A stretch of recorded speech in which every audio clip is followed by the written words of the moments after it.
The Lockheed P-38 Lightning is an American single-seated piston-engined fighter aircraft that was used during World War II. Developed for the United States Army Air Corps, the P-38 had distinctive twin booms and a central nacelle containing the cockpit and armament. Allied propaganda claimed it had been nicknamed the Fork-tailed Devil by the Luftwaffe and two planes, one pilot by the Japanese. Along with its use as a general fighter, the P-38 was utilised in various aerial combat roles, including as a highly effective fighter bomber, a night fighter, and as a long-range escort fighter when equipped with drop tanks.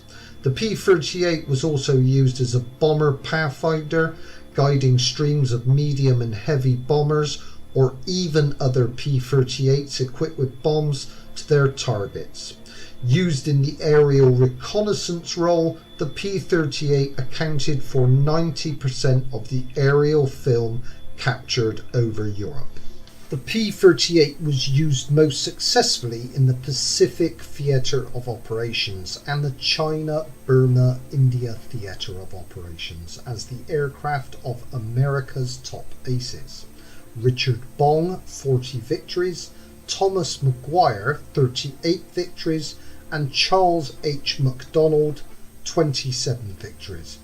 In the Southwest Pacific Theatre, the P-38 was the primary long-range fighter of the United States Army Air Forces until the introduction of large numbers of P-51 Mustangs towards the end of the war. Unusually for a fighter of this time, the exhaust was muffled by the turbo superchargers, making the P-38's operation relatively quiet. The two turbo superchargers also provided the P-38 with good high-altitude performance, making it one of the earliest Allied fighters capable of performing well at high altitudes. It was extremely forgiving and could be mishandled in many ways, but the rate of roll in the early versions was too low for it to excel as a dogfighter. The P-38 was the only American fighter aircraft in large-scale production throughout American involvement in the war from Pearl Harbor to victory over Japan Day. At the end of the war, orders for 1,887 more P-38s were cancelled. Design and development. Lockheed designed the P-38 in response to a February 1937 specification from the United States Army Air Corps. Circular Proposal X608 was a set of aircraft performance goals authored by First Lieutenants Benjamin S. Kelsey and Gordon P. Saville for a twin-engine, high-altitude interceptor having the tactical mission of interception and attack of hostile aircraft at high altitude. 40 years later, Kelsey explained that he and Saville drew up the specification using the word interceptor as a way to bypass the inflexible Army Air Corps requirement for pursuit aircraft to carry no more than 500 pounds of armament, including ammunition, and to bypass the Army Air Corps restriction of single-seat aircraft to one engine. Kelsey was looking for a minimum of 1,000 pounds of armament. Kelsey and Saville aimed to get a more capable fighter, better at dogfighting and at high altitude combat. Specifications called for a maximum airspeed of at least 360 miles an hour at altitude and a climb to 20,000 feet within 6 minutes. The toughest set of specifications US Army Air Corps had ever presented. The unbuilt Vultee XP-1015 was designed to the same requirement, but was not advanced enough to merit further investigation. A similar single-engine proposal was issued at the same time, circular proposal X609, in response to which the Bell P-39 Era Cobra was designed. Both proposals required liquid-cooled Allison V1710 engines with turbo superchargers and gave extra points for tricycle landing gear. The Lockheed design team, under the direction of Hull Hibbard and Clarence Kelly Johnson, considered a range of twin-engine configurations, including both engines in a central fuselage with push-pull propellers. The eventual configuration was rare in terms of contemporary fighter aircraft design, with the preceding Fokker G1, the contemporary Focke-Wulf F1-189 Luftwaffe reconnaissance aircraft, and later Northrop P-61 Black Widow night fighter having a similar planform, along with a few other unusual aircraft. The Lockheed team chose twin booms to accommodate the tail assembly, engines and turbo superchargers, with a central nacelle for the pilot and armament.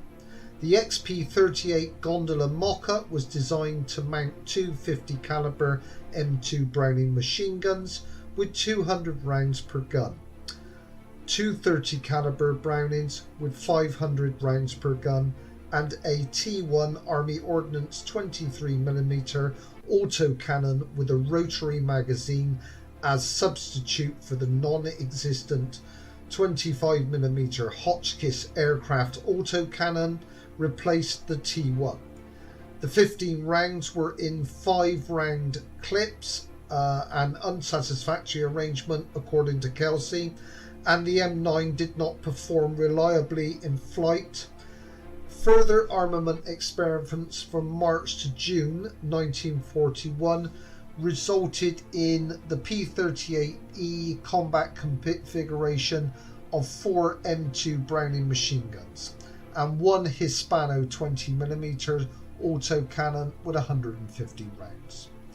Clustering all the armament in the nose was unusual in the US aircraft, which typically use wing-mounted guns with trajectories set up to crisscross at one or more points in a convergence zone. Nose-mounted guns did not suffer from having their usual useful ranges limited by pattern convergence, meaning that good pilots could shoot much farther. A Lightning could reliably hit targets at any range up to 1,000 yards, whereas the wing guns of other fighters were optimized for a specific range. The rate of fire was about 650 rounds per minute for the two 20 times 110mm cannon rounds at a muzzle velocity of about 2,850 feet per second, and the 50 caliber machine guns about 850 rounds per minute at 2,900 feet per second velocity. Combined rate of fire was over 4,000 rounds a minute, with roughly every 6th projectile a 20mm shell. The duration of sustained firing for the 20mm cannon was approximately 14 seconds, while the 50 caliber machine guns worked for 35 seconds if each magazine was fully loaded with 500 rounds, or for 21 seconds if 300 rounds were loaded to save weight for long distance flying.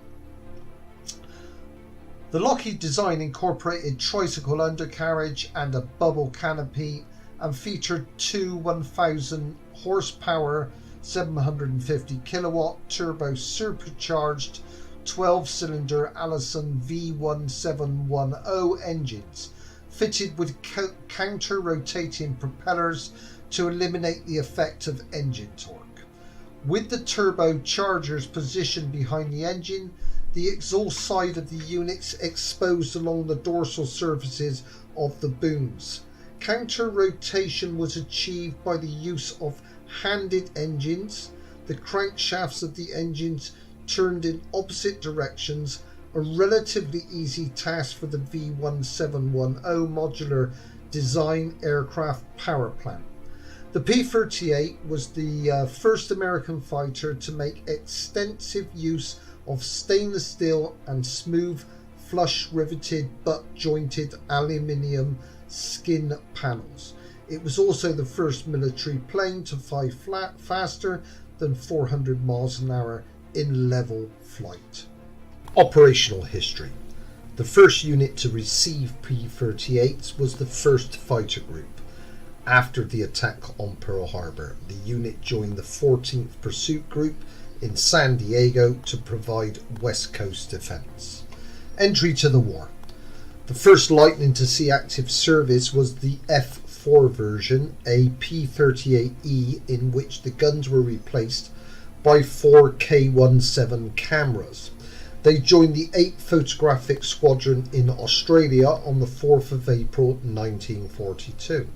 3 F-4s were operated by the Royal Australian Air Force in this theatre for a short period beginning in September 1942. On the 28th of May 1942, 25 P-38s began operating in the Aleutian Islands in Alaska. The fighter's long range made it well suited to the campaign over the almost 1,200 miles long island chain, and it was flown there for the rest of the war. The Aleutians were one of the most rugged environments available for testing the new aircraft under combat conditions. More Lightnings were lost due to severe weather and other conditions than enemy action.